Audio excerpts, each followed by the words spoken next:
So this cookie shop brings in $140,000 per month in revenue, but how much of that is profit? We're here today with Antoine at his cookie shop, and we're gonna learn about his business. And by the end of this video, we're gonna figure out how profitable this business can be, but also how much work this business takes. I told myself, I'll figure it out. I'll just make my own cookie. So I just looked at the best chocolate chip cookie recipe online. I chose the one that was like the easiest to do. That didn't take a lot of prep time. After making that, I would bring it to my friends. They told me, you should sell these. And I was like, who's gonna buy them? And they said, we'd buy them. They were buying them, and then I sold them online. I would say my first customers kind of funded my research and development and making cookies. And you sold them online primarily, and then you delivered. So like I had a Yelp page, and your Yelp doesn't have to actually have a physical address for you to have a Yelp page. So when they looked at my cookie business, I'm serving an area. So let's actually talk about how many cookies you sell per day. Can you show me on Sure. your screen?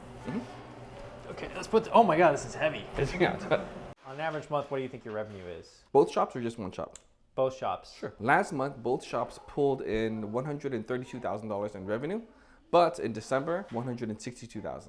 Okay. So on average, probably 140. And how much percentage-wise is that of profit? About 20% is profit. So 140, you make 28K a month profit from selling cookies. Yeah.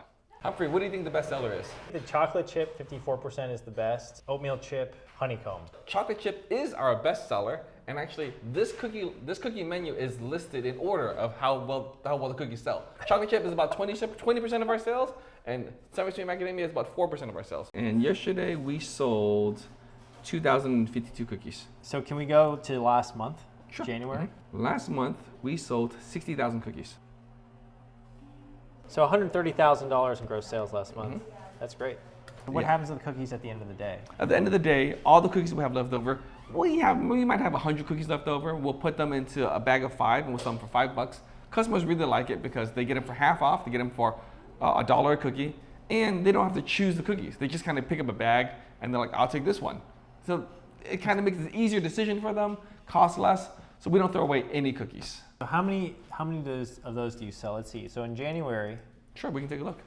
It's pretty cool. In January, you sold 1,083 packages of that's day-old cookies. That's 5,000 day-olds that we didn't throw away. So that's really great. It seems like that's going to be boosting your profit margins 3 to 5% every single month. I mean, it helps us not lose money on a cookie. What do you think is the highest cost that you have out of every single thing in your business? Probably labor. Labor is about $50,000 a month. Okay, and that's how many employees? 30 employees. Okay, that's a lot of part-time and full-time employees, I assume? Some full-time, mostly part-time. Making something is one thing. Producing something is a totally different thing. I make really good chicken katsu, okay? And if I had like 6 friends over and I wanted to make chicken katsu for them, right? I'm gonna buy the chicken on Friday night. I'm going to prep it on Saturday, and then it's gonna take me about an hour and a half to make it, okay? This is chicken katsu for 6 people. Now, the question is, if if they encourage me to open a restaurant, right?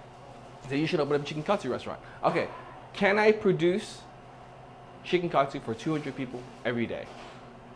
That's hard. Different. That's really hard, okay? Not only can you make it every day, not only can you produce for 200 people, can you make it the same quality every day, and can you get it in front of them within 20 minutes of them coming inside the door, sitting down, saying, I would like to order the chicken katsu with rice, and can you get it in front of them in 20 minutes, and can it be really good? That is really hard. So there's timing there, there's preparation, and can I do it no matter how I feel that day? You wake up, you're tired, you have a fever, can you still do it? That's really hard. That's the difference between making chicken katsu and producing chicken katsu. And by the way, if I'm making chicken katsu for like a dinner party for 6 people, right? And it doesn't come out that good, there's not a lot of consequences to that. But if you're making chicken katsu in a restaurant and on Saturday night you mess up on the whole thing, the consequences are very heavy. There's 200 people who are never going to come back. So what year was this when you started making your own cookies? 2013, so 10 years ago. How many years before you started the shop? I started the shop in 2016. But tell me about the early days. The early days was brutal. I take the 4:30 train in the morning. Yeah, I take the first train there and I take the last train out. And my daughter was 18 months at the time, so some days I'd go into work before she woke up and then I'd ride her home after she fell asleep. That's pretty hard. That's pretty hard. All I'm doing nowadays is just bringing dough to each location. Every day we start at around 8 a.m. and we bake about 500 cookies before we open. And then we're baking more cookies every 2 hours. So the dough is actually made in Campbell. We have a production kitchen in Campbell where all of our dough is made. I have 3 employees there. All they do is make cookies dough all day. And then what I do is I bring the cookie dough here about 500 to 600 pounds at a time. And it's all in here. This is all of our cookie dough. I remember when I first opened in San Mateo, it's hard to get people to come in the door. I can pull up right now, actually. We can pull up right now to see how many customers came in my first few days. April 11th was when we first opened, okay? April 11th, 99 customers. Average sale was $7. We made $734 that day. April 12th, 103 customers. April 13th, 107. Our cookies were a lot cheaper then. April 14th, 113. April 15th, 144. So not bad. You had at least 60 customers right out the gate. Okay. Why do you think that was? Well, I'm in downtown San Mateo. A lot of foot traffic. But you know what? I already had Yelp reviews, actually, from my first 3 years of doing it online. Are you thinking about opening a third location? I think a third one in the San Jose area, the South Bay area, would be good. Okay. Because that's where I live. Any plans to go nationwide? Oh, that would be great, but it's so much work. I don't know. All right, so we made it to Antoine's second location. This is in downtown San Mateo. It's a much busier and lively downtown. Okay, wow, so this shop is a lot smaller than this Palo Alto one. Pretty interesting. This location is only 600 square feet, correct? Yeah. And you're probably selling like 60K worth of product a month here? More than the other one. So this is more popular. This one is more popular. How much is the rent for this place? $2,700 a month, whereas in Oh wow, that's pretty cheap. it's pretty cheap. Yeah. I'll tell you about that in a second. It's about $2,700 a month, $2,800 a month. Palo Alto is $6,700 a month.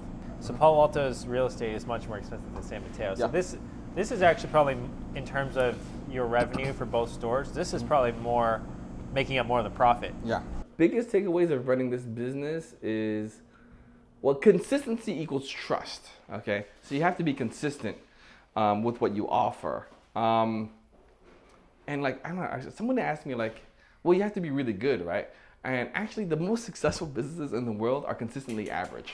So, McDonald's, $40 billion a year, consistently average. People feel safe with it. Like, I don't know, if I buy chicken nuggets here for my kids, or if I buy chicken nuggets in New York, if I buy it in Beijing, it's gonna be the same. I know that the kids are gonna eat it. I think consistently average is better than inconsistently great. When I started this business, I had a pretty strong opinion about cookies, about what kind of cookies I like.